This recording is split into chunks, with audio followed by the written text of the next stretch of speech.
dari satu dekade, Diploma 1 Challenge hadir dan kami sangat konsisten untuk selalu mendukung dan memperkuat ekosistem kewirausahaan di Indonesia. Ini adalah kesempatan bagi teman-teman untuk memvalidasi ide bisnis kalian yang tidak kalah penting untuk mendapatkan pendampingan dari coach. Di tahun ini, Muhammad Jupaka tetap hadir untuk mendampingi teman-teman. Tetapi di satu sisi kita akan mendapatkan 3 coach baru. Saya akan undang Muhammad Jupaka, Coach Tasya, Tara Budiman. Last but not least, Coach Tio.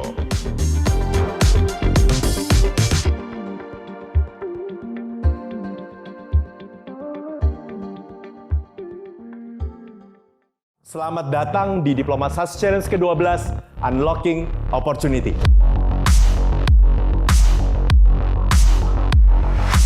National Section ini berbeda dengan tahun lalu, di mana kita akan memanggil 5 nama peserta. Dari 40 challengers, hanya 16 challenger saja yang bisa melanjutkan ke fase berikutnya.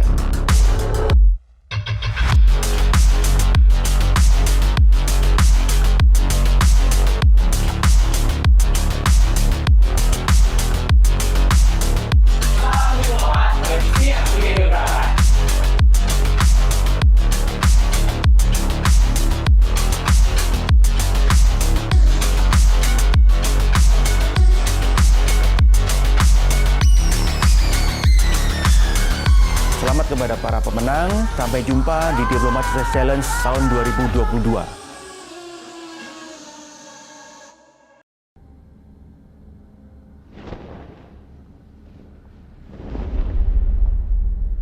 Ilmu menjadi alasan buat kita untuk dapat memberikan kontribusi untuk peradaban. Setiap masa ada gelap dan terang. Saya yakin bersama-sama dengan tekad yang kuat kita mampu melewatinya. Baiknya kita semua berani mencoba, berani untuk gagal, dan yang harus kita percaya adalah untuk berani berhasil. Dari sana gue ngerasa gue harus kerja ikhlas, punya niat yang tulus, karena Tuhan pasti ada cara buat ngebalesnya. Seiring waktu berjalan, saya disadarkan bahwa bisnis ini bukan hanya sekedar untung rugi, tapi bagaimana bisa jadi keberkahan untuk banyak orang. Memberi dampak itu kan nggak mungkin cuma untuk diri sendiri ya, karena kita bukan makhluk yang tinggal sendiri maupun yang egois.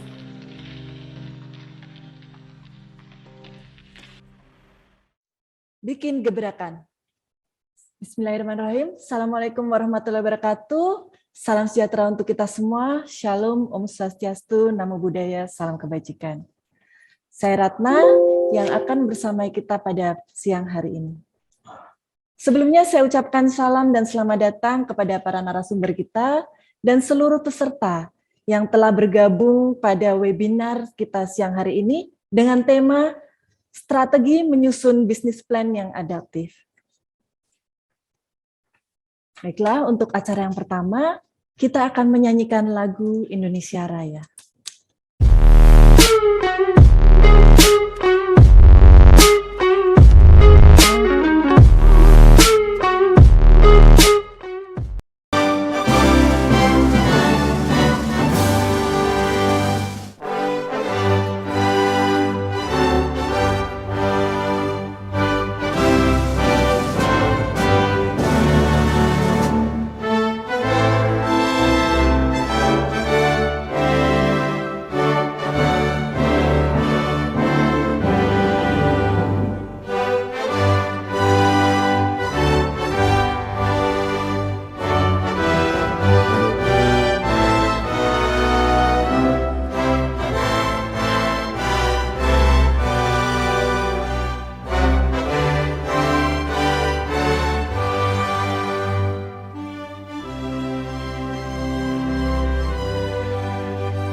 Terima kasih untuk semua partisipan.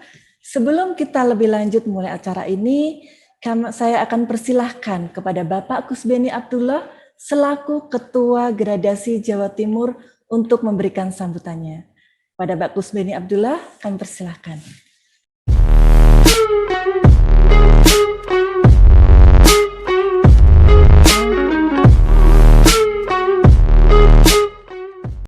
Assalamualaikum warahmatullahi wabarakatuh. Om Swastiastu, Namo Buddhaya, salam kebajikan.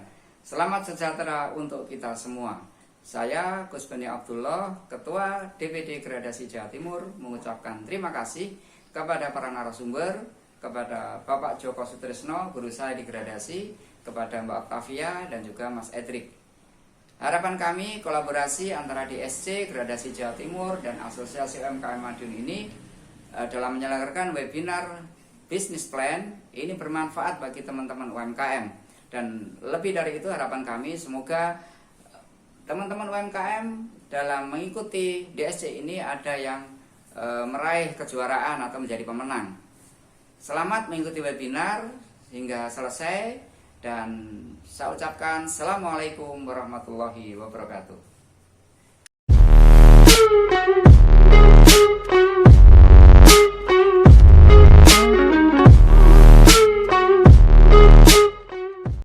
Diinformasikan pada seluruh peserta, baik yang sudah bergabung maupun yang baru saja bergabung pada webinar hari ini, untuk mengikuti webinar kita sampai selesai.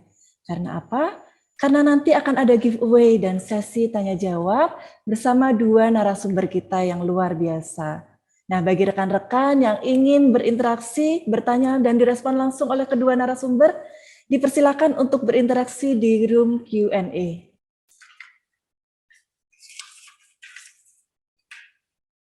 Sebelum kita melangkah ke sesi talkshow, siang ini kita akan berbincang dengan dua narasumber yang luar biasa. Siapa saja mereka? Mari kita saksikan profil dari kedua narasumber tersebut.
Sudah bergabung bersama saya Bapak Joko Sutrisno, selaku Ketua Kadin Karanganyar dan Penasihat Gradasi. Selamat pagi Pak Joko, apa kabar? Selamat pagi, kabar baik. Assalamualaikum warahmatullahi wabarakatuh. Waalaikumsalam warahmatullahi wabarakatuh. Pak Joko ini adalah salah satu guru saya yang luar biasa, yang membawa saya, menjerumuskan saya ke dunia wirausaha nih, yang menarik saya. Oke, dan narasumber kita berikutnya ada Mbak Octavia Intan Imanisa, founder dari Aluna Danden. Selamat pagi Mbak Intan. Joko. Ya, selamat pagi. Pagi. Apa kabar, sehat Mbak Intan? Alhamdulillah sehat. Alhamdulillah. Salam sehat untuk semua. Baik, sebelum kita membahas tema kita pada pagi hari ini, kita terlebih dahulu akan ada penjelasan tentang uraian singkat. Apa itu Diplomat Success Challenge? Nah, penjelasan ini kemudian akan disampaikan oleh Mbak Intan. Pada Mbak Intan, kami persilahkan. Ya, terima kasih Mbak Ratna. Jadi, saya mau menceritakan mengenai DSC. Jadi, DSC itu merupakan Diplomat Success Challenge, itu program reality show tentang kewirausahaan, kompetisi kewirausahaan itu diadakan sudah sejak 2010. Jadi itu memberikan kesempatan kepada kaum muda Indonesia yang berani untuk berwirausaha, dan nanti benefitnya apa? Banyak sekali benefit yang bisa didapatkan. Jadi memang DSC itu memberikan peluang bagi seluruh individu itu bisa menjadi seorang wirausaha yang tangguh dan juga bermanfaat bagi sekitar. Kemudian juga DSC punya peran untuk menjadi wadah untuk mewujudkan dan mengembangkan ide-ide bisnis. Jadi tidak hanya bisnis yang sudah jalan, bisnis yang masih dalam bentuk ide itu pun bisa diikut sertakan. Kemudian asalkan dengan yang kreatif dan inovatif. Kemudian juga selain itu, kita dari alumni itu ada istilahnya DEN, jadi Diplomat Entrepreneur Network. Jadi sudah ada sejak 2016, jadi ada jaringan alumninya. Jadi jaringan alumni DSC.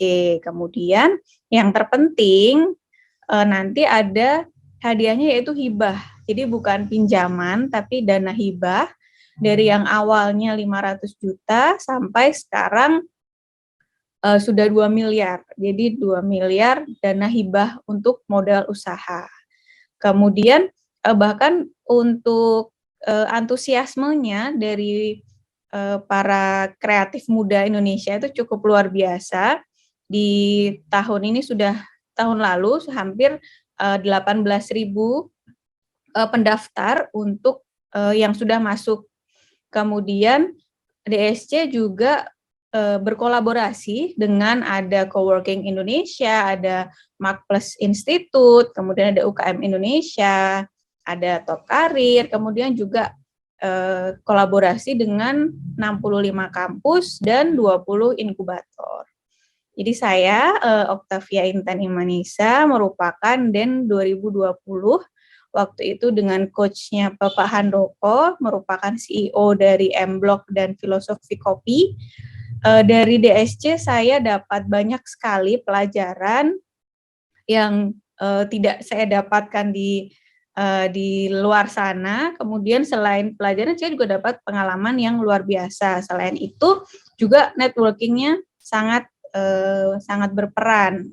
Jadi sebelum tanggal 19 September, yuk segera daftar ke DSC 2022 bikin gebrakan.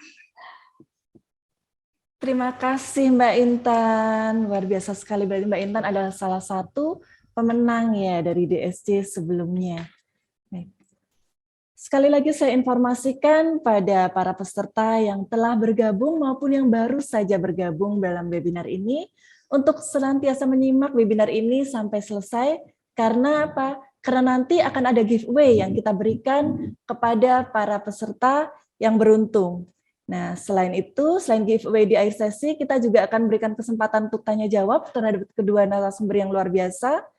Dan bagi teman-teman yang ingin bertanya dan direspon langsung pada kedua narasumber, silakan menggunakan fasilitasi room di Q&A. Baik, kita akan masuk ke talkshow kita nih yang sudah ditunggu-tunggu nih, tentang strategi menyusun bisnis plan yang adaptif. Nah, sudah ada bersama saya dua narasumber, ada Pak Joko dan ada Mbak Intan. Baik, saya akan bertanya ke Pak Joko dulu nih, Pak Joko. Ya. Pak Joko, seberapa penting sih kita harus punya bisnis plan dalam menjalankan usaha kita, dan apa saja sih fungsi bisnis plan tersebut? Ya, sebuah bisnis apapun itu namanya, ya baik itu mikro, kecil, menengah atau besar, itu sangat penting ya bisnis plan itu. Kenapa penting? Nah, yang pertama bahwa di dalam bisnis itu harus perlu perencanaan usaha. Nah, jadi pentingnya itu perencanaan usaha itu digunakan untuk panduan di dalam kita menjalankan usaha. Jadi semacam SOP. Kalau di dalam menjalankan usaha ini kelihatan bingung, kita lihat di dalam bisnis plan-nya yang sudah ditentukan. Jadi panduan ya. Nah, yang kedua pentingnya bisnis plan itu juga sangat berfungsi terhadap investor yang ingin masuk ke bisnis kita. Jadi dengan melihat bisnis plan kita, investor itu akan bisa menilai, ya, ini bagus untuk kita masuki sebagai investor masuk ke perusahaan ini, ya. Dan yang ketiga juga sangat penting juga digunakan untuk panduan stakeholder yang ada, contohnya supplier, ya. Ini perusahaan ini valid nggak? Perusahaan ini prospektif nggak? Visible nggak? Nah, jadi stakeholder yang ada, rekanan kerja kita, kemitraan kita akan menilai dari situ. Sehingga sangat-sangat penting kalau ada bisnis plan, maka orang-orang itu akan mana bisnis plan-nya? Mana rencana usaha Anda ke depan 5 tahun, ya, itu jangka pendek, jangka panjangnya mana? Nah, itu bisa untuk mengembangkan usaha. Begitu Mbak Ratna. Ya. Baik, Pak Joko. Kemudian saya akan bertanya nih pada Mbak Intan. Mbak Intan, pertanyaan yang sama nih. Seberapa penting sih bisnis plan untuk Mbak Intan? Kemudian apa saja fungsi bisnis plan tersebut dalam menjalankan usaha? Silakan Mbak Intan. Ya, terima kasih. Tadi saya sangat setuju dengan Pak Joko. Jadi memang bisnis plan itu sangat penting ya. Walaupun saya taunya belakangan. Jadi saya awal memulai usaha itu tidak mengerti apa itu bisnis plan. Jadi asal jalan aja, asal terabas aja. Yang kemudian menimbulkan masalah di tengah jalan, saya bingung karena saya nggak ada pegangan. Saya harus gimana ya? Langkah saya harus seperti apa? Karena dari awal saya tidak merencanakan atau kita tidak membuat bisnis plan ini. Jadi memang bisnis plan itu sangat penting karena sebagai acuan atau arah ataupun gambaran mengenai usaha yang akan kita jalani. Jadi kayak ada benang merahnya. Jadi saat kita mulai bingung arah, nah kita bisa review lagi nih. Oh sebenarnya tujuan kita tuh kemana, bisnis kita tuh kemana gitu. Dan itu juga hal itu supaya langkah kita itu jelas dan lebih terarah. Jadi karena pengalaman saya dulu nggak ngerti tentang bisnis plan, jadi langsung jalan. Ketika di tengah jalan ada permasalahan, kemudian saya bingung harus gimana. Sedangkan kalau sudah ada bisnis plan, sudah lebih matang di awal. Jadi sudah lebih matang di awal saat sudah ada permasalahan atau saat ada kebingungan, saya bisa cek lagi. Oh oke, berarti harusnya ini ambil langkah seperti ini, seperti itu. Nah, tadi juga bisnis plan ini bermanfaatnya tidak hanya jangka pendek, bahkan untuk jangka menengah dan jangka panjang pun sangat penting. Jadi sangat akan lebih jelas seperti itu, Mbak. Baik, terima kasih Mbak Intan, Pak Joko. Berarti bisnis plan itu penting banget ya sebagai guideline, sebagai panduan SOP untuk kita menjalankan usaha. Nah, kalau bisnis plan itu memang penting, terus Pak Joko, hal apa saja sih yang harus kita perhatikan dalam menyusun bisnis plan agar rencana bisnis yang telah disiapkan sesuai dengan harapan yang diinginkan sebelumnya? Ya, jadi bisnis plan itu memang harus sesuai realita ya, tidak hanya buat-buat ya. Nah, karena itu unsur-unsur yang harus ada di dalam bisnis plan itu sangat diperlukan. Misalnya analisa SDM ya. SDM apa yang dibutuhkan untuk kita nanti di dalam menjalankan usaha? Yang dibutuhkan itu apa saja? Nah, sebelum itu juga apa skill kompetensi yang harus dikuasai oleh SDM itu. Nah, itu akan menjadi profil nanti ya. Oh ternyata SDM-nya luar biasa. Ya. Nah SDM yang kita gunakan di bisnis plan adalah SDM yang sesuai dengan usaha kita, jasa atau barang. Nah itu ya, itu diantaranya SDM. Juga tentang apa? Analisa pemasaran, nah, marketing ya, promotion. Itu juga penting. Berapa biaya pemasaran yang harus dipakai, memakai channel apa, ya, memakai omni channel, campuran offline online, dan juga memakai media apa. Nah, ini harus ditulis di situ. Nah, sehingga kita itu berdasarkan bisnis plan ini tahu ya bahwa channel yang kita butuhkan adalah saat ini ya, yaitu digital. Pakai aplikasi misalnya Google Map ya. Nah, orang itu kan biasanya kalau usaha Mbak Ratna ya yang baru mulai kan bisnis plan itu ada beberapa ya, ada yang bisnis plan startup baru mulai general ya, ada operation business plan, ada growth business plan, ada developing business plan ya. Tetapi kalau baru mulai itu betul-betul rigid. Jadi pemasaran ini pakai apa kalau media sosialnya? Oh, pakai TikTok, YouTube, IG, Twitter. Nah, mana yang paling efektif? Nah, ini yang kita harus juga pakai di situ. Nah, analisa produk. Juga produk-produk itu berdasarkan ya kita membuat bisnis itu bukan karena kita ingin produk ini bukan. Tapi orientasi kita adalah market ya. Jadi pasar dulu butuh apa baru kita buat produknya. Nah, analisa produk. Nah, kadang-kadang orang itu tidak berorientasi dengan apa yang namanya product market fit ya. Mereka berorientasi promotion market fit. Jadi mereka itu gaco jualan. Nah, tapi kan yang pernah saya alami bahwa product market fit itu ya tingkatan usaha itu adalah dari startup ya, growing, kemudian terus ke depannya. Nah, saya bicara yang startup dulu ya Mbak Ratna. Yang startup itu jangan sekali-kali pakai media sosial yang bayar. Jadi startup itu kalau menurut saya 3 bulan dulu. Nah, jadi 3 bulan dulu ya kita jalan. Apakah ini sudah product market fit? Jadi produknya itu sudah fit yang dibutuhkan oleh masyarakat. Benar-benar dibutuhkan oleh masyarakat ya. Tapi kalau promotion market fit itu rame kalau pas promosi. Nah, itu keliru. Jadi awal buka itu di bisnis plan itu harus ditulis rigid 3 bulan, nggak boleh promosi secara masif. Begitu produknya masuk, nah itu yang namanya growing, kita ngomset ya, ngomset dengan berbagai jenis digital, yaitu dengan aplikasi.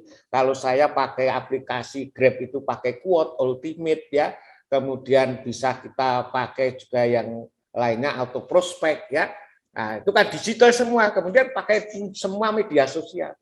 Nah, itu tingkatannya ya untuk menganalisa unsur-unsur di dalam bisnis Mbak ya, termasuk di dalam menganalisa keuangan Mbak. Nah, jadi tidak gaco uang itu keluar bla bla bla bla bla. Nah, di bisnis plan sudah dengan rigid diatur ya. Nah, untuk marketing itu biaya sekian ya, untuk sarana sekian, untuk ini sekian. Nah, sehingga efeknya kesuksesan berhasilnya usaha itu sangat nyata ya. Begitu Mbak Ratna. Di antaranya ya nggak usah, karena kalau semua nggak selesai. Kalau semua nanti 1 semester sendiri ya Pak Joko ya. Baik, itu adalah apa saja yang harus diperhatikan untuk menyusun bisnis plan versi Pak Joko nih. Nah, sekarang menurut Mbak Intan sendiri nih, apa saja sih Mbak hal-hal yang harus diperhatikan dalam menyusun bisnis plan agar rencana-rencana bisnis yang sudah kita siapkan bisa sesuai dengan harapan yang kita inginkan? Monggo Mbak Intan. Nah, baik, kalau versi saya, jadi tadi yang disampaikan Pak Joko tadi betul sekali, jadi itu penting sekali. Kemudian saya biasanya untuk merangkum itu semua, saya menggunakan bisnis model Canvas. Jadi mungkin di sini Bapak Ibu semua bisa menggunakan itu juga, jadi cukup detail. Tadi ada poin-poin juga yang sudah disampaikan oleh Pak Joko, mulai dari SDM, kemudian channelnya, kemudian juga ada mengenai keuangannya. Jadi kalau di BMC ini atau bisnis model Canvas ini betul-betul diruntut. Jadi runtut mulai dari value proposition. Jadi apa sih barangnya yang mau kita jual atau jasa yang mau kita jual apa, dan tadi seperti apa yang sudah dikatakan Pak Joko bahwa pastikan produk yang mau kita produksi atau kita jual itu merupakan solusi dari sebuah masalah. Jadi pertama itu kita cari masalah dulu. Jadi apa sih masalahnya yang ada di masyarakat itu apa gitu. Nah, baru kita membuat dari produk itu. Kemudian value proposition di sini juga untuk memastikan bahwa customer itu memilih produk kita dibanding kompetitor. Jadi apa sih yang kita punya gitu. Jadi dari produk apa sih yang kita punya. Kemudian selain itu juga kita harus memastikan customer segment. Jadi market pasar kita tuh kayak apa. Jadi siapa saja. Dan itu harus secara detail. Jadi tidak bisa kok kalau ditanya produk kamu ini marketnya siapa. Oh, segala usia. Itu terlalu luas. Jadi harus spesifik. Jadi semisal ditanya ini untuk laki-laki atau perempuan, bisa semuanya. Nah, itu kurang spesifik. Jadi akan lebih baik lagi jika memang dicek, oh ini kebanyakan customer-nya wanita. Oke, berarti wanita, usianya berapa? Semisal produk saya karena selai kurma kebanyakan untuk MPASI, jadi saya adalah untuk customer segmennya itu wanita, usia 22 sampai 35. Jadi cukup sempit untuk customer segmennya. Itu nanti akan berpengaruh kepada customer relationship. Jadi cara apa yang kita efektif untuk menyasar target market tersebut. Karena kan akan beda kalau marketnya semisal untuk produk untuk lansia dengan produk untuk anak muda itu pasti kita akan beda untuk cara penyampaiannya atau cara promosinya. Kemudian tadi channel seperti yang sudah disampaikan Pak Joko itu mengenai medianya. Jadi kalau mungkin lansia akan lebih banyak main di Facebook, kalau anak muda lebih banyak main di Instagram, di TikTok. Nah, itu akan berpengaruh juga. Kemudian juga yang selanjutnya adalah key activity. Jadi aktivitas-aktivitas apa saja yang bisa kita lakukan atau campaign apa yang bisa kita lakukan untuk mencapai goal tersebut. Nah, kemudian ada tadi key resource, jadi mengenai SDM, kemudian ada key partner itu bisa supplier atau untuk rekanan kerja, semisal kita bekerja sama untuk jasa desain seperti itu. Kemudian tadi untuk finance tadi yang sudah disampaikan oleh Pak Joko itu juga ada di cost structure. Jadi untuk mengenai skema finansial. Kemudian juga untuk revenue stream. Jadi sumber pendapatan kita itu dari mana saja? Apakah hanya murni dari keuntungan dari produk atau ada yang lain? Jadi kalau menurut saya seperti itu, Mbak. Hal-hal yang mungkin kalau saya kan Pak Joko sudah sangat melalang buana ya, jadi sudah mudah dalam membuat bisnis plan. Tapi kalau saya kayaknya harus pelan-pelan, harus satu-satu dijabarkan. Jadi biasanya lebih enak menggunakan BMC. Seperti itu. Dari mencari masalah ya Mbak ya? Bukan cari-cari masalah, tapi mencari masalah apa yang bisa dipecahkan gitu ya Mbak. Kita awalnya cari masalah dulu. Baik, terima kasih Mbak Intan. Jadi banyak sekali analisis yang harus kita cari, kemudian kita analisis untuk dimasukkan dalam bisnis plan. Nah, berarti untuk analisis itu kan perlu riset ya Pak Joko ya? Nah, untuk analisis perlu riset. Kemudian, apakah riset menyeluruh terhadap suatu produk dan marketing plan menjadi salah satu poin yang penting yang harus ada dalam penyusunan bisnis plan? Adakah poin-poin penting lain yang harus ada? Oh iya, jadi saya mengomentari Mbak Intan tadi ya, bahwa bisnis model kanvas itu sangat efektif sekali, betul ya, sangat luar biasa. Gitu ya. Kembali ke pertanyaan Mbak Ratna, ya, bahwa yang namanya marketing plan ya itu sangat sekali ya dibutuhkan di riset ya, dan kita paham banget ya dari riset ini akan mempertunjukkan, akan bisa kita lihat ya secara geografis, demografis ya, secara psikologi mana yang harus pas kita ambil gitu ya dari marketing ini. Nah, oleh karena itu saat ini kita tahu ya bahwa omnichannel itu sangat dibutuhkan sekali, dan semua bisnis saya 70% Mbak Ratna itu justru dari online, 70% dari digital ya. Nah, kalau saya dari hotel pasti itu pakai OTE ya, online tiket elektronik. Itu efektifnya orang masuk ke hotel itu 70% dari digital ya. Justru aplikasi. dari platform digital ya Pak. Kalau kita bicara digital itu kan aplikasi sama Aplikasi. media sosial. Iya. Nah, hampir semua hotel mainnya ke online, Mbak, sekarang pembelian ya. Nah, juga bisnis-bisnis yang lain ya, fashion dan lain-lainnya itu justru kebanyakan hampir 70% dari situ. Ya, itu juga tergantung dari segmen juga begitu ya. Nah, selain itu faktor-faktor yang penting di dalam pembuatan bisnis plan ya, selain riset gitu ya, juga hal-hal yang harus diperhatikan dalam hal ini adalah termasuk apa itu namanya, visi, misi, tujuan itu harus jelas, Mbak. Ya, visi, misi, tujuan harus jelas. Tujuan jelas usaha tersebut ya. Jadi selain riset itu di dalam bisnis plan, karena visi itu akan menjadi acuan kita itu mau kemana, mau kemana, perusahaan mau kita bawa kemana. Nah, tentu saja mau dibawa kemana, caranya supaya dapat mencapai goal visi itu dengan misi ya. Bagaimana kita mencapai visi ini dengan misi, yaitu cara untuk mencari goal. Sekalian itu juga tujuan kita di dalam membuat usaha ini, Mbak. Nah, ini selain riset juga dibutuhkan itu. Juga profil perusahaan, Mbak. Nah, jadi ya selain kita tadi riset itu juga profil perusahaan sangat penting. Kenapa? Sekali lagi, kalau kita membuat bisnis plan itu supaya bisa dibaca investor.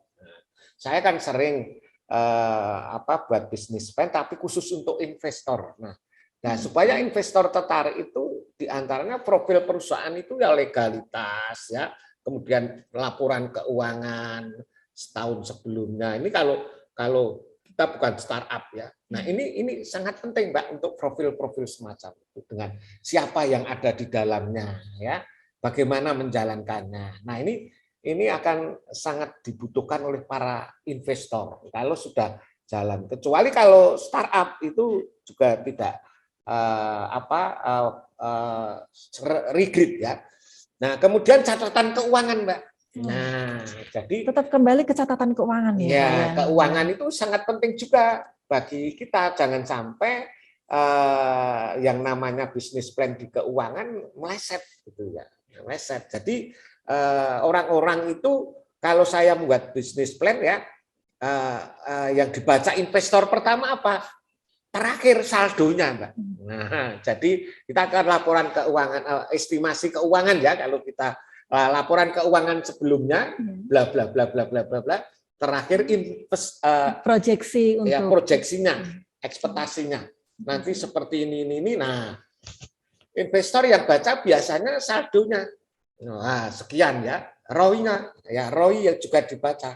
Jadi, oh nih, saya akan tertarik. Setelah dia baca terakhir, dia baru baca depannya ya. Biasanya begitu itu. Nah, ini supaya kita bagaimana membuat ini menarik mungkin, tapi tidak boleh rekayasa.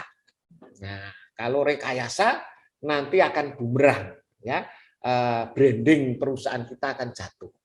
Nah, kalau orang pengusaha itu kan yang nomor satu adalah trust, kejujuran, kepercayaan. Nah, kalau sampai kita nggak jujur, ya, maka perusahaan itu tinggal menunggu matinya saja.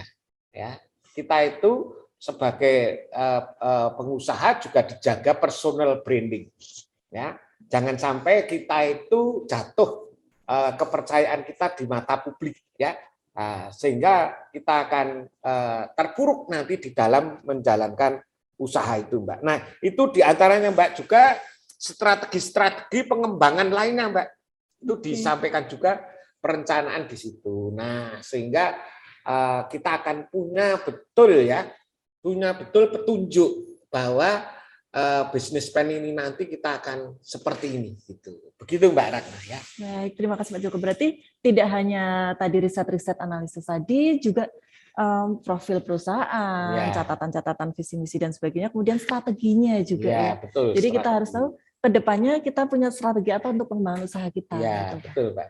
Baik, terima kasih. Saya kembali nih ke Mbak Intan. Mbak Intan, menurut Mbak Intan sendiri, apakah riset menyeluruh terhadap suatu produk dan marketing plan menjadi salah satu poin penting yang harus ada dalam penyusunan bisnis plan? Nah, adakah poin-poin lain yang harus ada, Mbak Intan? Silahkan. Ya, tadi kalau dari ulasan Pak Joko sudah amat sangat lengkap ya menurut saya, sudah holistik. Saya hanya mau menambahkan aja bahwa ada istilahnya marketing mix. Jadi yang tadinya ada 4P, sekarang jadi 7P. Kalau saya belum ketinggalan itu ya, updatean ilmunya. Jadi dari mulai produk, price, place, promotion, kemudian proses, dan juga physical evidence. Jadi itu menurut saya hal-hal yang perlu kita perhatikan. Jadi mulai dari produknya itu apa, kemudian dari price-nya, harganya itu seperti apa, baik dari HPP-nya, kemudian harga di pasaran, kemudian untuk place-nya juga penempatan kita untuk berjualan itu di mana. Tadi kalau Pak Joko bilang banyak di online gitu ya, mungkin bisa kalau saya produk ya, jadi bisa di e-commerce, kemudian atau juga bisa di website seperti itu. Kemudian juga untuk promotion. Nah, jadi untuk promotion ini ada istilah untuk sales promotion itu ada AIDA. Jadi mengenai bagaimana kita menggait para customer. Jadi AIDA itu ada attention. Jadi untuk kita bangun awareness. Jadi bagaimana customer itu mulai aware terhadap brand kita atau produk kita. Kemudian juga interest. Jadi dari yang cuma aware aja, kemudian ada ketertarikan. Jadi ketertarikan terhadap baik produk maupun jasa yang kita punya. Kemudian ada desire. Jadi desire ini dari yang tertarik jadi ingin. Jadi ada keinginan untuk memiliki produk kita atau menggunakan jasa kita. Kemudian yang terakhir adalah action. Action di sini adalah melakukan mungkin pembelian atau mungkin penggunaan jasa dari kita. Jadi mungkin itu saja tambahan dari saya tadi yang disampaikan Pak Joko sudah cukup holistik. Baik, AIDA ya dari Mbak Intan, tambahan 7P dan AIDA. Nah, Mbak Intan untuk pelaksanaannya sendiri, penerapannya di usaha Mbak Intan sendiri seperti apa sih, Mbak Intan? Untuk yang apa? Untuk strategi bisnis ini yang dijalankan di Mbak Intan. Oh ya, karena memang mungkin kalau ada produk gitu saya, rekan-rekan gitu ya. Gimana? Mungkin ada sedikit gambaran untuk rekan-rekan yang hadir, mungkin banyak sekali yang masih ya, startup baik. di sini. Iya, baik. Karena kan produk saya kebetulan ada dua, yaitu selai kurma dan susu kurma. Dua-duanya itu marketnya agak berbeda. Jadi untuk selai kurma biasanya saya marketnya ibu-ibu dengan anak yang mulai MPASI. Jadi untuk awareness-nya tentu kan dari bagaimana kita mengelola, karena saya jalannya online, jadi bagaimana saya mengelola Instagram, kemudian website seperti itu. Kemudian saya juga memberikan selain jualan, juga saya ada semacam testimoni, atau kemudian saya juga ada memberikan video mengenai resep-resep untuk memasak MPASI seperti itu. Jadi supaya ada ketertarikan dari customer, dari yang melihat. Kemudian selain itu juga ada, karena dengan adanya testimoni, jadi ada kayak pengen. Jadi dari yang suka terus pengen coba, dan kemudian akhirnya ada action dari mereka. Jadi selain jangan lupa dalam memposting atau mengiklan atau apapun itu, kita ada call to action-nya. Jadi kita memanggil mereka untuk action. Jadi ayo hubungin kita atau bisa beli langsung seperti itu. Kalau di saya seperti itu. Sedangkan kalau untuk susu kurmanya, saya targetnya lebih ke healthy lifestyle. Jadi orang-orang dengan lifestyle yang sehat, karena memang tidak menggunakan gula. Jadi memang produk saya ini memang produk yang kategorinya apa ya?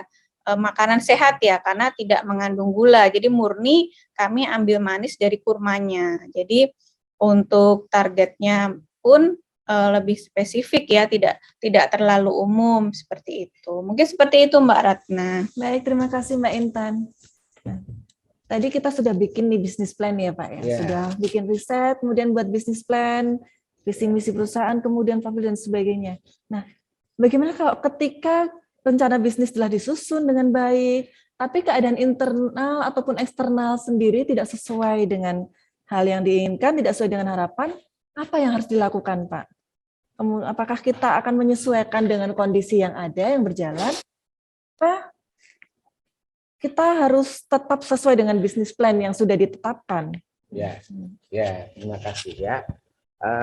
Sedikit tadi tentang AIDA-nya Mbak Intan ya.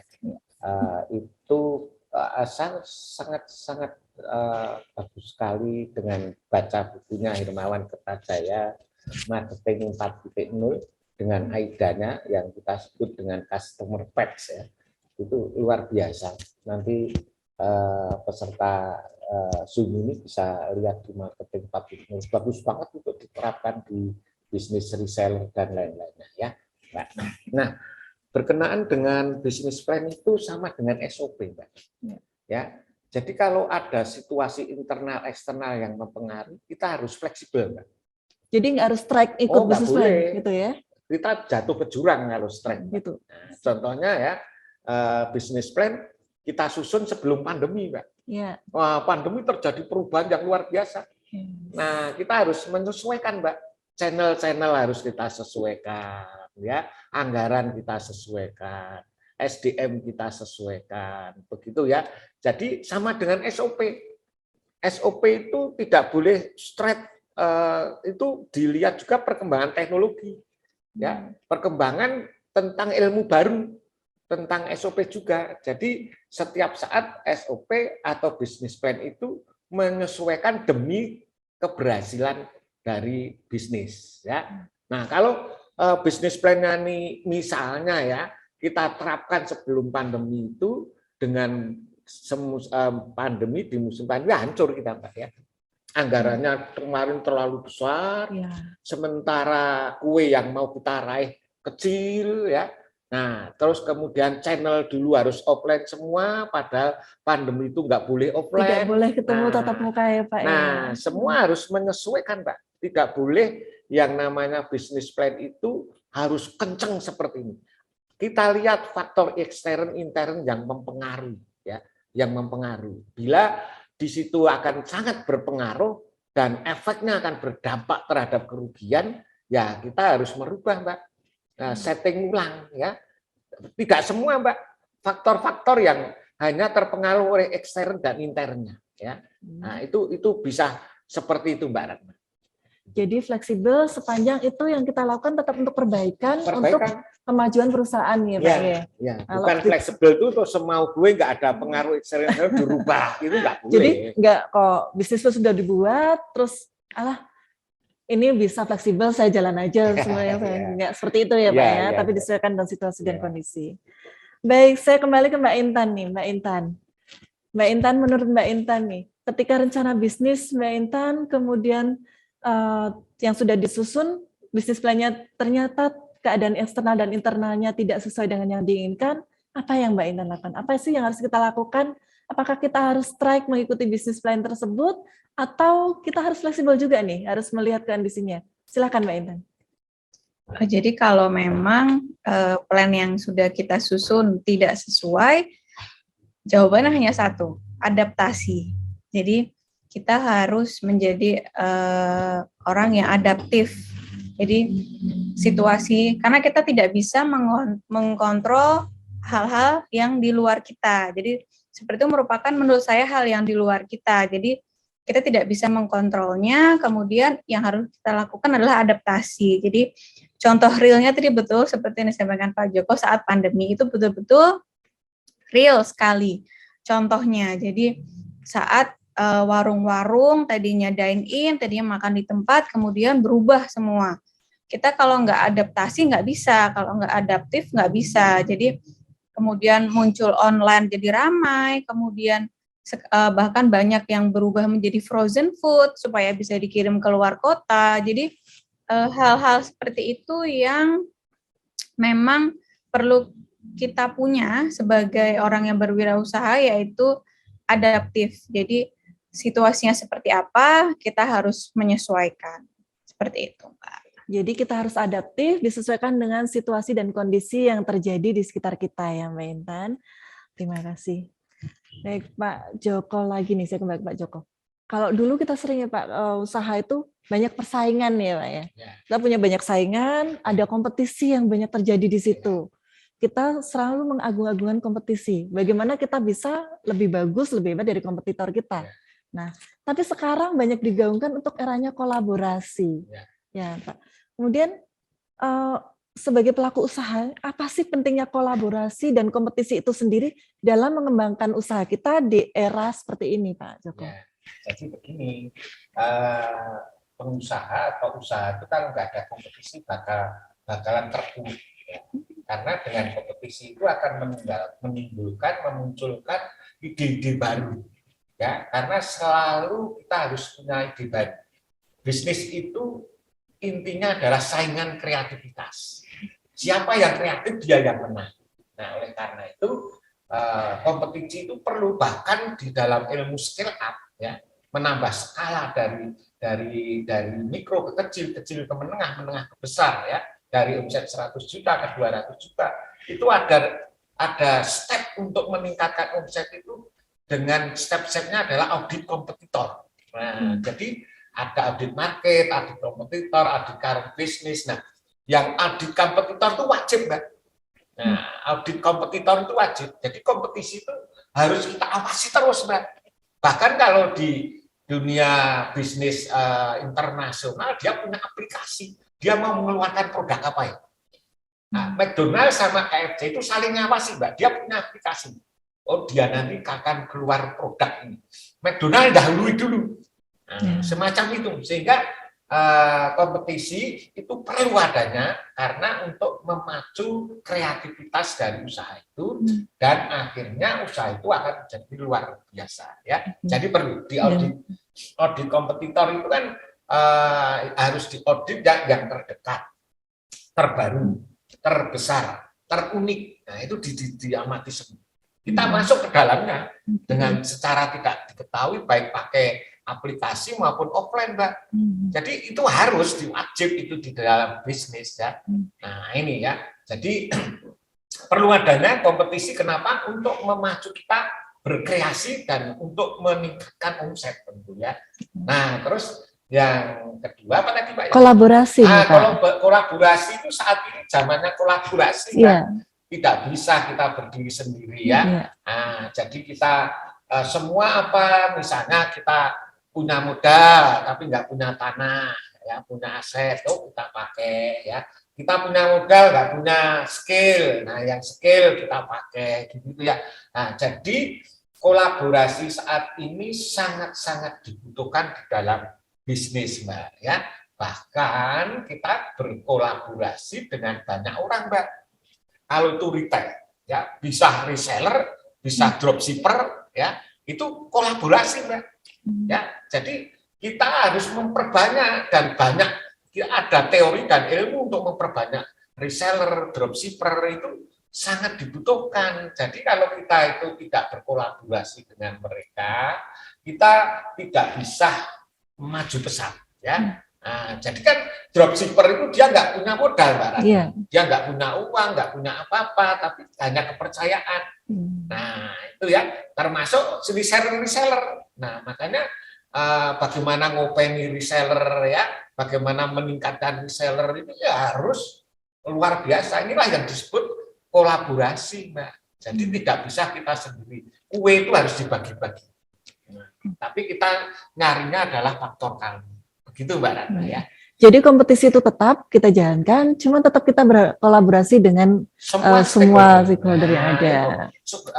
Yang namanya kolaborasi itu taruh di bisnisan kemitraan, Mbak. Ya. Kemitraan itu bisa dengan pemerintah, bisa dengan lingkungan, kolaborasi, Mbak, dengan lingkungan, bisa dengan bank, ya, bisa CSR dengan yayasan-yayasan, ya.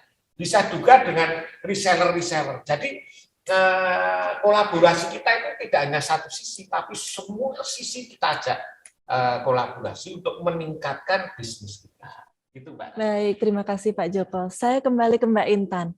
Mbak Intan, sebagai pelaku usaha nih, apa sih pentingnya berkompetisi dan berkolaborasi untuk mengembangkan usaha Mbak Intan di era seperti ini? Silakan Mbak Intan. Ya, baik, tadi untuk kompetisi saya sangat setuju ya dengan Pak Joko. Jadi menurut saya kompetisi itu justru membuat kita makin kreatif ya. Jadi dengan adanya kompetisi itu jadi kita lebih berkembang, jadi tidak stagnan. Jadi kita harus lebih kreatif karena kita tidak bisa kok hanya sendiri, produk kita hanya sendiri, nggak ada yang lain, itu menurut saya nggak mungkin ya. Mungkin tadinya yang contohnya Aqua ya, Aqua dia pertama betul untuk air mineral. Toh lama-lama sekarang makin banyak sekali kompetitor yang bermunculan. Jadi namanya kompetisi itu menurut saya justru baik untuk membuat kita lebih berkembang dan juga lebih kreatif, inovatif, dan seperti itu. Kemudian untuk kolaborasi tadi sendiri, menurut saya justru dengan adanya kolaborasi itu sebagai salah satu trik marketing. Jadi kalau menurut saya, jadi kolaborasi itu biasanya menggabungkan dua brand. Jadi dua brand di mana masing-masing brand itu sudah punya kolamnya sendiri-sendiri, kolam customer sendiri-sendiri. Di saat mereka berkolaborasi, maka dua kolam itu akan tergabung. Jadi menurut saya untuk kolaborasi sendiri sangat bagus. Jadi selain nanti akan menghasilkan produk yang keren atau produk yang kreatif, inovatif, selain itu juga akan menambah pasar, akan menambah target customer-nya karena dua kolam menjadi satu. Seperti itu. Kemudian untuk yang tadi untuk kompetisi tadi ya, ada namanya marketing strategi canvas. Jadi di situ kita lengkap. Jadi betul tadi seperti kata Pak Joko, kita harus tahu kompetitor kita tuh siapa. Jadi jangan sampai punya bisnis ditanya kompetitornya siapa. Oh nggak ada, saya cuma sendiri, saya produk satu-satunya di Indonesia, semisal seperti itu. Sedangkan kompetitor itu ada yang langsung maupun tidak langsung. Dalam arti kompetitor yang langsung itu produknya betul-betul sama dengan kita. Sedangkan kompetitor yang tidak langsung itu produknya tidak sama persis dengan kita, tapi memiliki fungsi yang sama. Jadi itu juga disebut dengan kompetitor. Jadi menurut saya tidak ada yang barang yang betul-betul, oh ini saya nggak punya kompetitor, saya pertama di Indonesia, satu-satunya di Indonesia, itu kayaknya kok nggak mungkin ya. Jadi dari hal-hal kompetitor seperti itu yang harus kita benar-benar breakdown. Selain itu juga lebih baik kalau kita bisa tahu, semisal, oh kompetitor kita itu dalam sebulan dia bisa menghasilkan berapa kira-kira. Mungkin kalau dulu agak sulit untuk mendapatkan data itu ya, tapi sekarang dengan adanya e-commerce menurut saya lebih mudah. Jadi dengan misal kompetitor kita si A, dia ada toko di e-commerce, sedangkan di e-commerce sudah tertulis penjualan produk ini sekian ribu misalnya. Nah, itu kan kita bisa cari tahu, oh ternyata penjualan dia sudah segini banyak gitu. Jadi itu bisa jadi gambaran buat kita mengenai misal untuk revenue dari si kompetitor tersebut. Kemudian juga ada istilahnya dari hal-hal tersebut kita harus memiliki planning. Jadi planning untuk marketing untuk bisa melawan atau memenangi kompetisi. Jadi kita baiknya kayak buat plan, misal sebulan ke depan ya, itu kita mau apa aja sih, kita mau bagaimana sih. Nah itu bisa based on dari kompetitor kita. Misal kompetitor kita melakukan campaign A, nah kita bisa otak-atik itu. Misal kita variasi bentuk campaign-nya atau kita buat yang kebalikannya, jadi bisa diotak-atik lah, seperti itu. Dan sambil saya ingatkan kembali pada teman-teman yang ingin berinteraksi langsung dengan kedua narasumber kita, silakan menyampaikan pertanyaannya dalam room Q&A. Nanti akan saya bacakan, kemudian bisa mendapatkan giveaway. Ada kesempatan untuk mendapatkan giveaway bagi teman-teman yang berinteraksi. Baik, untuk selanjutnya kita akan putar video tutorial untuk submit proposal DSC.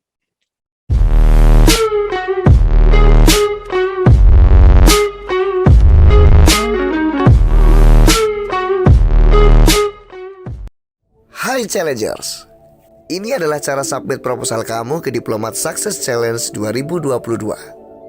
Pertama, buka website diplomatsukses.com. Mulai dengan klik tombol login. Register terlebih dahulu jika Challenger tidak memiliki akun dengan memilih opsi belum punya akun, atau pilih login menggunakan akun Google atau Twitter. Setelah terdaftar, silakan login dan kamu bisa mulai mengisi proposal. Jangan lupa siapkan KTP, link akun Instagram dan Facebook kamu ya. Ada 8 tahapan yang perlu Challenger isi. Dimulai dari informasi peserta,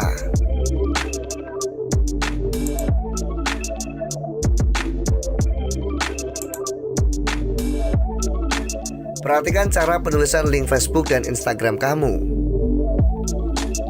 Klik tombol selanjutnya untuk mengisi data lain di form selanjutnya. Kemudian ide bisnis yang kamu miliki.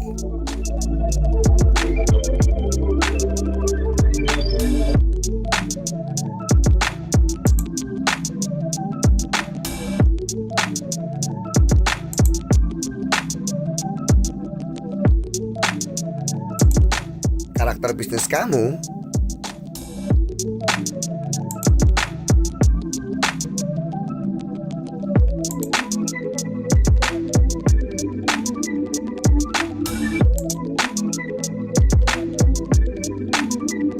Keuangan bisnis kamu. Kompetisi yang pernah atau sedang kamu ikuti. Kota audisi yang kamu pilih. Dan konfirmasi dengan mengupload foto tanda pengenal diri. Pastikan ukuran file tidak lebih dari 1 MB. Setiap step yang kamu isi akan tersimpan secara otomatis. Form yang sudah kamu lengkapi akan ditandai dengan tanda centang. Kamu tetap bisa melanjutkan pengisian form sampai sebelum submit proposal. Bila kamu ingin meneruskan mengisi form, maka klik tombol profile. Pastikan kamu sudah mengecek kembali data-data yang akan kamu submit, karena proposal yang sudah disubmit tidak dapat diedit lagi. Setelah selesai mengisi, akhiri dengan memilih opsi submit proposal. Jangan lupa, simpan nomor proposal kamu setelah melakukan submit ya.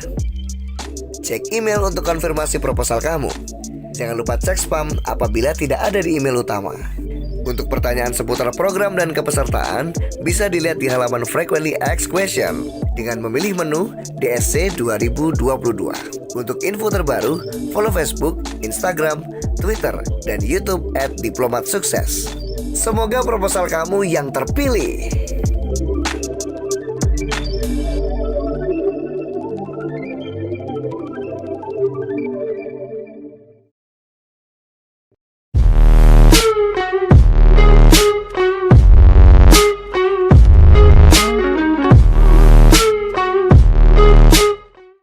Baik, untuk sesi kali ini kita akan bahas pertanyaan-pertanyaan yang sudah masuk di Room Chat Zoom. Baik, untuk pertanyaan pertama nih, Pak Joko, saya ingin bertanya. Ada pertanyaan dari Yohan. Dari Pak Yohan, terkait bisnis plan dan investment, kapan sebuah SME atau UKM dirasa perlu welcoming investor? Apakah ada indikator khusus untuk memutuskan apakah harus dengan modal sendiri atau sudah perlu investor, Pak Joko? Bagaimana menurut Pak Joko? Jadi begini, untuk UMKM itu bisa ya kita kembangkan dengan mendatangkan investor. Bila mana? Pertama, kalau menurut saya dan menurut aturan di franchise ya, itu minimal harus punya 2. Nah, kita harus punya catatan. Nah, yang namanya bisnis itu ya, jangan dikira loh UMKM itu hanya penghasilannya sebulan 20 juta, 10 juta ya, termasuk MM-an itu menengah itu ya 50 miliar. Ya. Jadi kalau kita mau mencari investor, itu minimal itu bahwa usaha kita itu sudah terbukti bagus. Nah, bagusnya gimana? Lebih baik itu buka cabang. Nah, untuk buka cabang harus punya yang namanya sistem. Standar operating procedure. Harus punya sistem. Nah, ya kalau sudah punya sistem, ya sistem itu sistem kan kita tahu ya, sistem prasarana, sarana prasarana, sistem marketing, sistem SDM, sistem keuangan, itu harus punya. Ya. Nah, kalau kita ingin besar, usaha itu harus bisnis by system. Nah, kalau kita sudah buka cabang, Mbak, mau tidak mau, itu harus punya yang namanya sistem. Tidak dinamakan sistem bila itu tidak tertulis. Ya. Nah, kalau sudah tertulis baru namanya sistem, standar operating procedure. Nah, tentu saja kalau membuat SOP harus mengacu pada yang namanya struktur organisasi. Nah, struktur organisasi. Kalau struktur organisasi harus job description harus ada SOP-nya. SOP harus ada key performance indikatornya. Performance indikatornya harus ada balance scorecard-nya. Ya, dari situ. Nah, kalau sudah seperti itu, nah kalau kita mau mendatangkan, sudah saatnya lah kita mendatangkan investor. Nah, investor itu bisa juga berupa franchisee, orang yang mau memfranchise kita, Mbak. Bisa juga bisnis opportunity, kemitraan, Mbak. Ya, bagi hasil gitu. Itu kan investor, ya. Nah, oleh karena itu tadi untuk meyakinkan investor melalui bisnis plan. Kapan kita UMKM mulai menawarkan ke investor? Ya tadi, kalau usaha kita itu sudah terbukti, ya bagus berdasarkan laporan keuangan, punya sistem dan minimal punya cabang satu sebagai referensi testimoni bahwa ini bagus. Nah, kebanyakan teman-teman UMKM ya belum siap, sudah dijual franchise, Mbak. Ya, baru 3 bulan udah jual, belum. Sistemnya belum kuat. Nah, akhirnya apa? Tutup satu demi satu. Ya, jadi harus melalui tahapan-tahapan. Ya, tahapannya tadi adalah startup, ya, growing, establish. Nah, kalau yang namanya startup itu tadi saya sudah bilang, jangan pernah promosi yang berbayar ya. Berbayar dulu. Ya. Nah, terus setelah bagus baru growing, ngomset, Mbak. Ya, kita semua media bisa pakai Google Ads, Instagram Ads, TikTok Ads, ya, bisa endorse ke akun-akun, bisa kita pasang di influencer, pokoknya ngomset, ya. Begitu ngomset, datanglah yang namanya sistem, Mbak. Establish, ya, tahapan berikutnya ketika establish, buat sistem. Nah, jangan sampai buat sistem baru startup, baru mulai jualan soto sudah buat sistem. Nanti kita, Mbak, bagaikan bayi dikasih sate yang nggak masuk. Kenapa? Karena sistem itu harus disertai dengan SDM, sistem marketing. Nggak, orangnya marketing nggak harus ada. Nah, kalau baru mulai kan modalnya belum besar, jangan pakai sistem dulu, kita pakai baca-baca dulu, sistemnya di otak dulu, jalan dulu, ya, sendiri. Nah, baru setelah tadi establish, buat sistem, bla bla bla bla bla, terbukti sistem berjalan baik, baru didatangkan investor. Begitu, Mas Johan, ya. Tapi banyak kan gini, Pak, kalau UKM tuh maunya, saya pengen cari investor buat ngembangin usaha saya punya ide seperti ini. Nah, masih dalam taraf ide, mereka mendatangkan investor seperti itu kadang-kadang. Itu bisa juga, ya, bisa itu namanya jualan ide bisnis, ya, jualan ide bisnis. Nah, ide bisnis itu nanti dikolaborasi dengan beberapa teman, itu baru startup semua, Mbak, belum menuju ke investor yang sesungguhnya. Nah, itu baru jualan ide bisnis. Tapi kalau kan investor itu ya juga baca, oh ide bisnis ini bagus berdasarkan ini kan banyak, Mbak, yang ide bisnis belum jalan sudah dijual itu juga ada. Nah, menurut saya lebih baik yang sudah terbukti, ya sudah terbukti itu masih spekulasi, ya begitu, Mbak. Siap, terima kasih Pak Joko. Saya kembali ke Mbak Intan nih. Menurut Mbak Intan sendiri, terkait business plan dan investment, kapan sebuah UKM atau SME memerlukan investor, Mbak Intan? Bagaimana? Kalau menurut saya mengenai investor itu kuncinya adalah kita sendiri sudah siap. Jadi tadi seperti yang disampaikan Pak Joko, kita harus matang dulu. Jadi diri kita sudah siap, kita sudah matang, kita sudah establish, kemudian baru kita panggil investor seperti itu. Itu kan lebih menarik perhatian dari investor.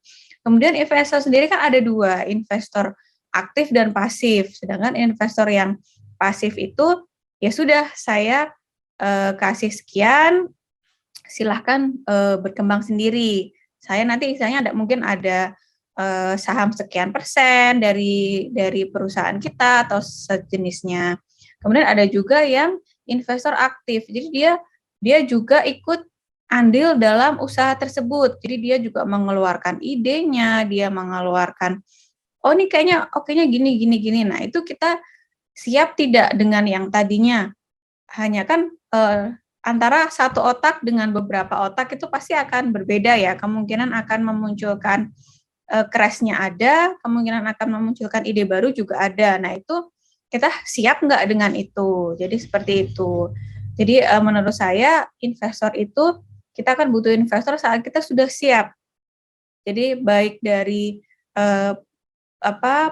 perusahaan kita memang layak untuk diinvestor, kan namanya investor pasti juga cari untung juga ya. Apakah ini usahanya kayaknya kok nggak oke ya? Pasti kan nanti akan dilihat secara menyeluruh. Jadi nggak cuma secara bagaimana itu produknya apa, bahkan sampai ke keuangan. Pasti investor akan ngecek itu. Nah, itu apakah memang kita sudah pantas untuk diinvestori atau belum? Seperti itu. Terima kasih Mbak Intan. Untuk pertanyaan yang kedua, ini dari Mas Yunus khusus untuk Mbak Intan nih, Mbak Intan. Nah, Mbak Intan kan ini sudah berpengalaman ya di DSC sebelumnya. Nah, apa saja sih yang perlu diperhatikan agar kita bisa lolos nih dalam tahap proposal hingga menjadi pemenang di DSC? Gimana Mbak Intan? Ada tips dan triknya seperti apa? Ya baik, terima kasih Mas Yunus ya. Jadi waktu saya itu tahun 2020 memang saat awal pandemi ya. Jadi proposal yang dibuat itu pitch deck-nya itu sangat mudah menurut saya karena dari DSC sendiri sudah memberikan template. Jadi sudah ada template, nanti isi dari pitch deck itu poin-poinnya apa-apa saja. Jadi kita tinggal memasukkan mengenai usaha kita. Jadi mulai dari mungkin background-nya, kemudian timnya, kemudian produk itu sendiri, kemudian sampai keuangannya pun juga dijabarkan, kemudian mengenai kebutuhan kita butuh berapa. Nah, kebutuhan itu dijabarkan lagi, itu nanti untuk apa saja, seperti itu. Nah, itu nanti menurut saya buat yang semaksimal mungkin, karena kan seleksi awalnya luar biasa banyak ya, dari 18.000 pendaftar itu kan banyak sekali, jadi harus betul-betul kita bikin yang se-oke mungkin, dan pastikan usaha kita itu kreatif, inovatif, dan hasil dari cari masalah tadi. Jadi cari masalahnya apa, kita kasih produk kita. Seperti itu. Baik, terima kasih banyak Mbak Intan. Ya, begitu ada cukup dua dulu ya untuk pertanyaan yang kami bacakan. Nah, kemudian menginjak acara yang ditunggu-tunggu nih, giveaway nih. Siapa sih pemenang giveaway kita pada siang hari ini? Baik, saya akan bacakan pemenang giveaway kita pada siang hari ini. Yang pertama yaitu Mas Yohan, dan yang kedua yaitu Mas Yunus. Selamat untuk Mas Yohan dan Mas Yunus. Nanti giveaway akan akan dihubungi oleh panitia untuk giveaway-nya. Baik. Untuk selanjutnya adalah sebelum menginjak kita ke penghujung acara. Nah, setelah tadi nih kedua narasumber menjelaskan tentang bagaimana sih pentingnya bisnis plan, bagaimana kita melakukan riset, pentingnya kompetisi dan kolaborasi, kemudian bagaimana kita harus adaptif jika terjadi sesuatu terhadap usaha kita yang tidak sesuai dengan bisnis plan. Nah, itu sudah dijelaskan panjang lebar oleh kedua narasumber kita. Sebelum kita sampai ke ujung acara, kita minta nih closing statement dari kedua narasumber kita. Ya. Pak Joko, kami persilahkan. Pak Ya, Joko, untuk terima memberikan kasih closing statement. Mbak Ratna. Teman-teman sekalian, bahwa sukses itu adalah hak semua orang. Ya, saya yakin kalau teman-teman itu ingin sukses, itu berhak juga. Dan kalau sudah di mindset pikiran kita sukses, pasti sukses. Ya, nah itu yang harus teman-teman lakukan. Semua orang berhak dan bisa sukses. Semua orang berhak dan bisa sukses. Ya. Terima kasih Pak Joko. Kemudian saya kembali ke Mbak Intan. Mbak Intan, kami mohon untuk closing statement dari Mbak Intan. Ya, baik. Untuk closing statement dari saya, jangan lupa buat bisnis plan sebelum melangkah, sebelum berwirausaha. Kemudian juga jangan lupa bahwa kolaborasi itu penting saat ini.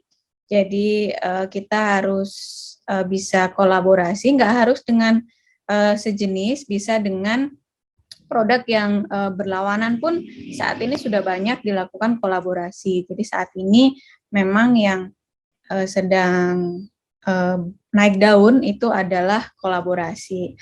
Dan satu lagi yang terpenting, jangan lupa untuk daftar ke DSC 2022, siap bikin gebrakan. Baik, terima kasih Mbak Intan. Jangan lupa buat bisnis plan, jangan lupa berkolaborasi, dan jangan lupa untuk mengisi pendaftaran untuk DSC ini. Baik, sebelum kita akhiri acara ini, saya mengingatkan kembali pada seluruh peserta untuk segera mengisi proposal bisnis yang dapat di-scan melalui QR Code yang tertera pada layar, atau klik link yang sudah di-share di kolom chat. Ya. Silakan teman-teman untuk mengklik link yang sudah di-share di kolom chat ataupun menggunakan QR Code yang sudah di-share di layar. Jangan lupa untuk mengisi proposal dan menyampaikan ide-ide bisnisnya. Ya. Siapa tahu Andalah yang beruntung pada tahun ini. Baik, terima kasih kami ucapkan kepada dua narasumber, pada Pak Joko, terima kasih banyak, pada Mbak Intan, terima kasih banyak yang sudah berkenan untuk meluangkan waktu hadir di sini, membersamai kami, memberikan ilmu-ilmu yang luar biasa dan sharing pengalamannya, sehingga kami bisa menikmati belajar lebih banyak dari Pak Joko dan Mbak Intan. Juga terima kasih pada para peserta webinar yang telah hadir dari awal hingga akhir sesi ini. Saya Ratna Puspitasari, mohon maaf jika dalam pembawaan acara ini banyak terdapat hal-hal yang kurang berkenan dan mohon dimaafkan yang sebesar-besarnya. Ucapan terima kasih tak lupa juga kami sampaikan kepada pihak Gradasi Jawa Timur dan juga pihak Asosiasi UMKM Madiun, serta pihak-pihak yang telah turut mensukseskan webinar Roadshow DSC 13 tahun 2022 pada pagi hari ini hingga siang hari ini. Sampai jumpa pada webinar Roadshow DSC 2022 berikutnya. Salam bikin gebrakan.